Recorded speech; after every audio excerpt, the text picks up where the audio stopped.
Hi, welcome to my talk. I am Andy Luccehsi and I'm really happy to be here in the International Conference for AI in Action Shaping K-20 Education.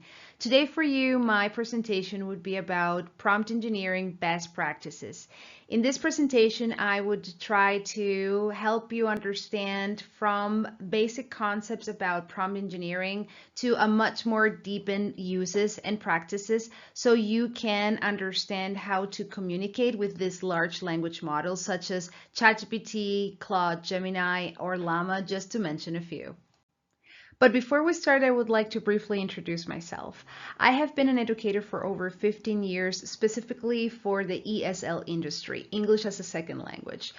I have started implementing artificial intelligence in my classroom for the past year and a half, but I started my journey with artificial intelligence 2 years ago when ChatGPT was launched.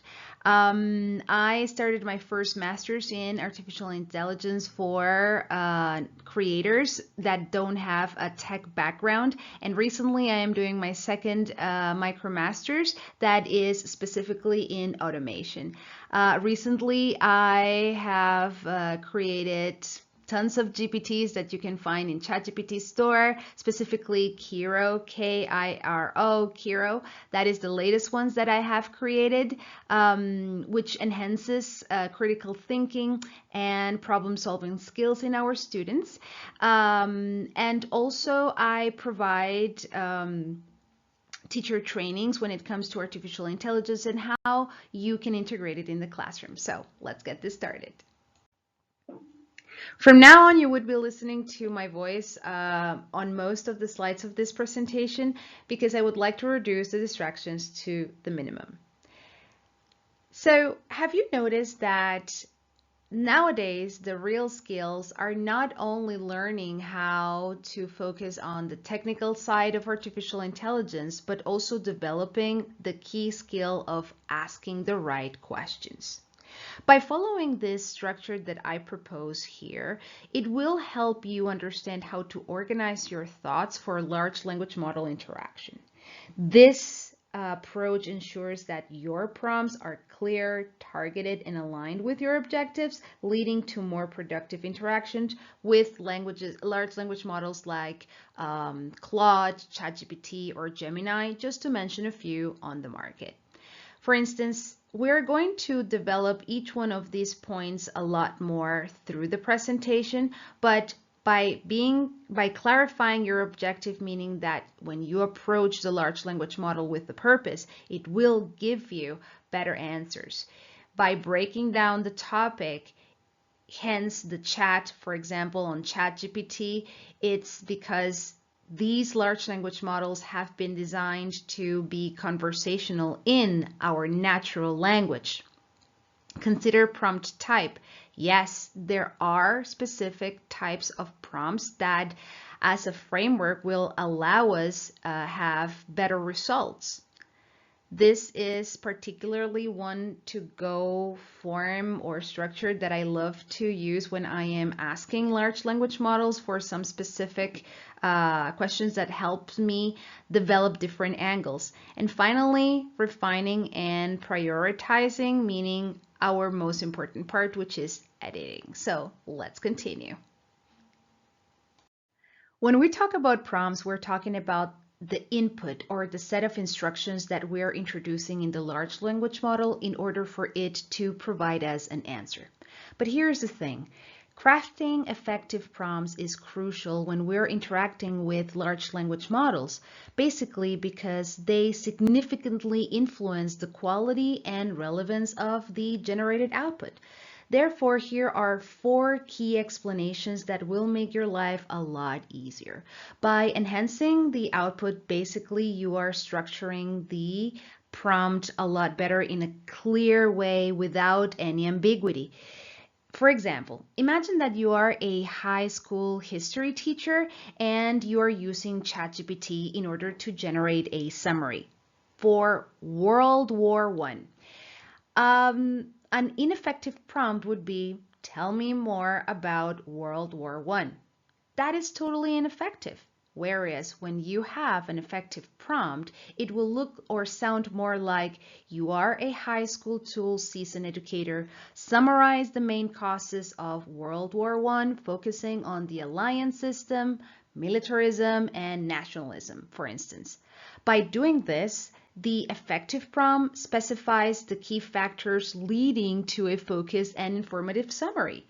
When we're optimizing the model performance, it means that you're going to lead to a more coherent and contextual appropriate output. What does it mean or sounds like? It sounds more like this. Imagine that you are a university engineering student seeking assistance with thermodynamics, and you're using ChatGPT or Claude for that matter. An ineffective prompt would look like explain to me something or explain to me more about thermodynamics. That would be very generic, and the output that you would have would be mostly a lot of gibberish or something that it's not where you want to go. Whereas if you prompt as a thermodynamics expert, explain the first law of thermodynamics and its application in closed systems. Sounds a lot better, doesn't it? So by reducing iterations, we are decreasing the need to work in multiple locations with a large language model in order to finally arrive to the answer that we want. So also, for instance, when we are facilitating complex execution, it would looks more like, for example, imagine that you are a medical student that is seeking for a plan in pharmacology. And again, you are using the typical large language models that we are used to nowadays, which is ChatGPT, Claude or Gemini, Llama, and so on. An ineffective prompt, if we were this student, would be help me study pharmacology. Again, it will not provide the right answer. Whereas if we prompt as a and then insert the role or academic course that that student would be in, if you are the student or you, for example, the educator, as and then your role, create a 4-week study plan for pharmacology, including daily topics, key drugs to study, and recommended resources. That is absolutely different, and it will help you not only work with clarity, but the results will be tailor-made for what you need. Have you ever asked yourself why large language models are so fantastic for some people, but sometimes for you it doesn't generate the type of answer that you actually wanted to generate?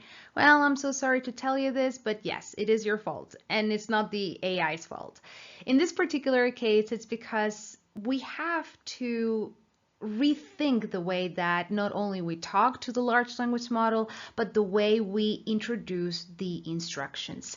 And for this, there are many types of prompt frames, but here I would like to share with you the ones that I believe are really practical and really easy to implement in your everyday type of class or work that you want to implement, such as the role task format, the CARE, which is context, action, result, and example, the PEAS, problem, evidence, analysis, and solution, the IDA, which is attention, interest, desire, and action, and then STAR, situation, task, action, result. If we go through them, I do understand that most of you would be thinking, well, of course, they're quite logical, but it's easier said than done. So let me explain in the following slide a little bit better how it looks like. All right, so let's start with the role task format. In this particular case, let's imagine that we are in higher education, and this is how the prompt would look like. you will provide a specific role, in this case as a physics professor, and then a bit of context, explain the Doppler effect in a step-by-step manner suitable for first-year university students.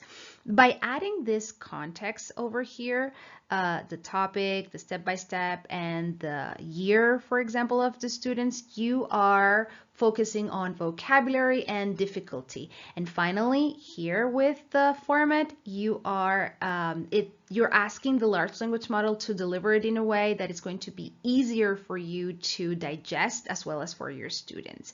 And by the way, if you have noticed here the word clarity, I know that it might look a little bit redundant, but it's not for the large language model. Remember, the more specific we are, the better answers we'll get.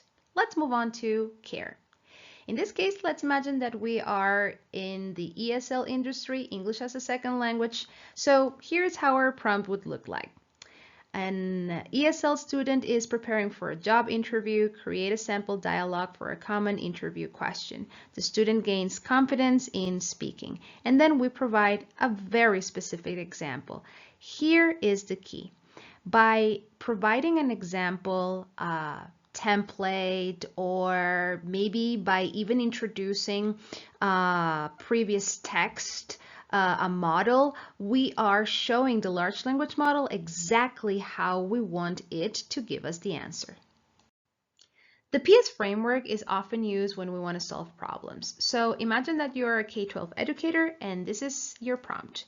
You will introduce a problem, you will provide an evidence or data, analysis, which is context, and a solution. If you already have one, please introduce it here. But if you don't have a solution, you can openly ask the large language model to provide 2, 3, 4, or 10 different perspectives to solve that problem. Interesting, right?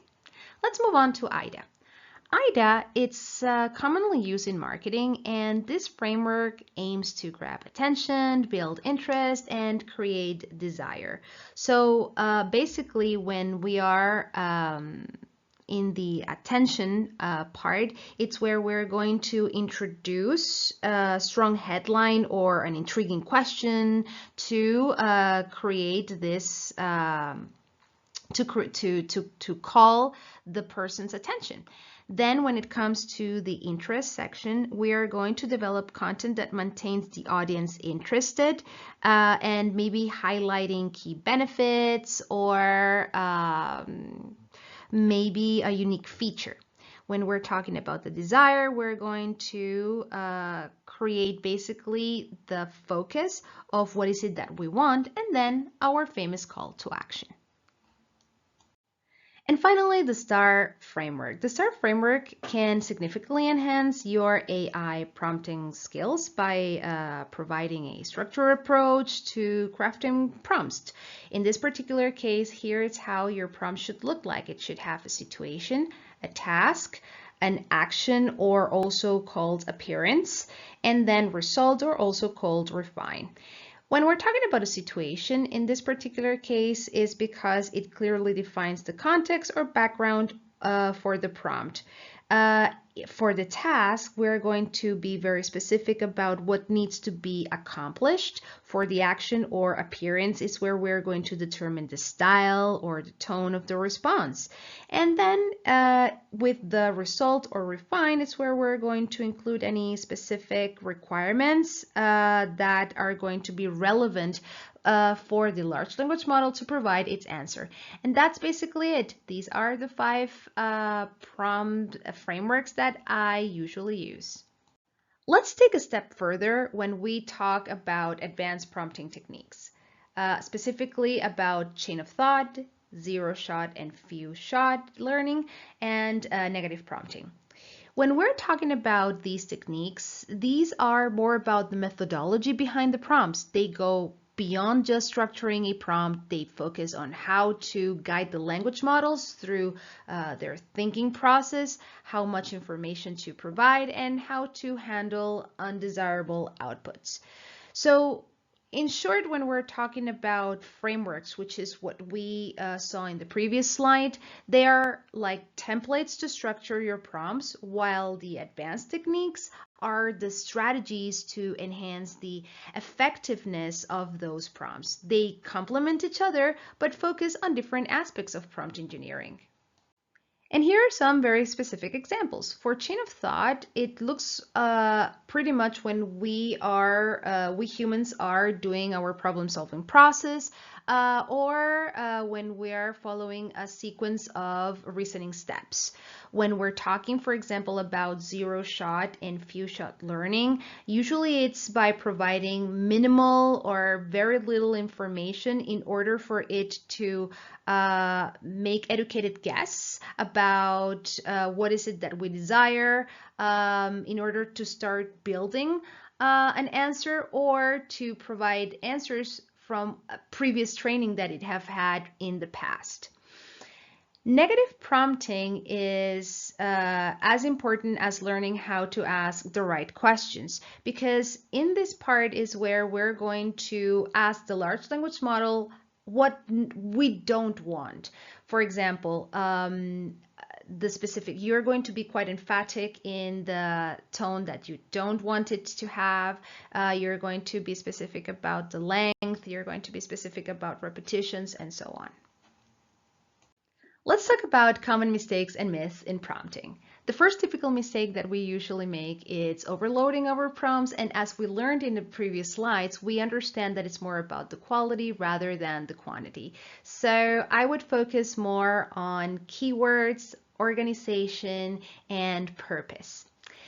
When it comes to the second myth, we have a tendency to assume that AI models can infer all necessary context. Well, whereas it is true that large language models can understand some sort of context to some extent, they don't do it in a cognitive way as we humans do. So they have a tendency to miss subtle nuances, and they usually understand the world based on the trainings that they have had in the past. So no, they cannot infer all the necessary context as we have the tendency to believe. The third myth is that, as we covered previously, general prompts will cover the basis. Well, we have already understood that that is not the case and will never be the case. It happens in a very similar way to us humans. If we are asked a very open-ended question, we're not going to be specific in our answers. So the same thing happens with large language models. The fourth myth is that AI can handle any task flawlessly. And this is why AI literacy is so important. The more we understand, the more we know how these large language models work, the more we can understand that it's more science and less magic. And it is really important to understand that the human oversight, we as specialists, we are the ones that are going to have the final output. It's still really important. So let's not be fooled by AI's power and diminish our role in the context. Finally, AI doesn't need guidance. Well, our previous slides also have helped us understood that by having a specific framework combined with advanced techniques when it comes, like for example, the chain of thought and different methodologies that we have learned in the previous slides, we do know that the AI does need the guidance in order to follow or to take us to the answer that we actually need us to provide. Otherwise, it's impossible. And now that we're heading towards the end of this presentation, let's focus a little bit on the future trends in prompt engineering. we're happily living already in the first point, because when we're talking about multimodal prompting, basically is when prompting involves using multiple types of inputs such as text, images, audio, and video to interact with the large language model. We already have it in, for example, ChatGPT or Claude, where we're allowed to upload text plus image, or text plus a PDF, or different files. When it comes to automated prompt generation, we're also in some of the large language models, we already have it, or in some Gen AIs. And it looks like when the tool suggests or may give us, for example, a prompt to twig the original one in order to have a better answer. And finally, last but not least, let's focus on the ethical and the ethical part and the bias that we have to be aware when it comes to prompting. And I strongly invite you to, whenever it is that you're crafting a prompt, to be careful to avoid bias. How can we do that in a way that it's productive, so we don't have to go over again to have a better answer? So you can craft prompts by not reinforcing stereotypes.